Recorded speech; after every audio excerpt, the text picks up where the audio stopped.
Good morning, ma'am. This is Vijay. I have a couple of questions. Ma'am, have you visited Concordia? Have I what? Have you visited Concordia? North Pole. No. Okay. No. Ma'am, are you, Not yet.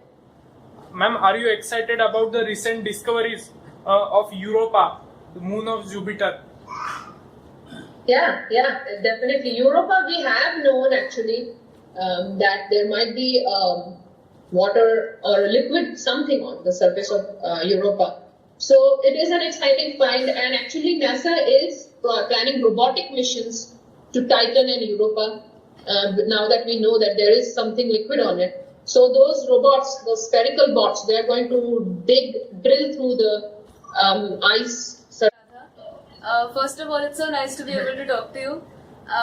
Okay, so my question to you is, there have been so many astronauts who have talked about going into outer space and then coming back and then experiencing all of these psychological changes. And there's like looking at Earth from outer space, the effect that it has on them.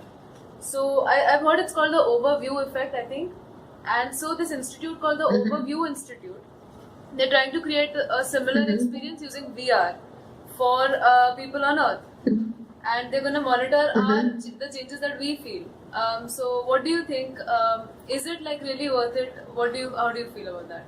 What is your take on it? See, again, it is the same thing. We are coming into the world of simulation again. Yeah, virtual reality will give you all that simulation. Like, let me tell you about this virtual bus. I think I shared that on my Facebook page.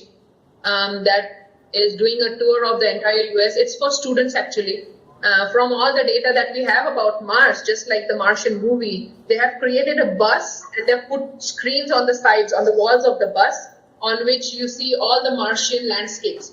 Virtual reality, like I said, it will give you only one aspect to research on, which is, or one factor, which is the visual effects that it will have. But you will miss out on everything else. So it won't be a complete simulation as such. If they integrate that virtual reality environment with the simulated missions that we are doing already, then that might make sense to an extent. But again, you will have to be wearing some gear to experience that virtual reality, which won't be as realistic as if you take people and put them on in an environment on Earth which is similar to Mars.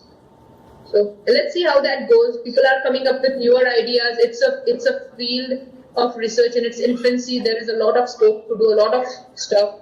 So they can take it on the commercial side of things to give people the experience, just to give them the experience of how it will be when they are out there.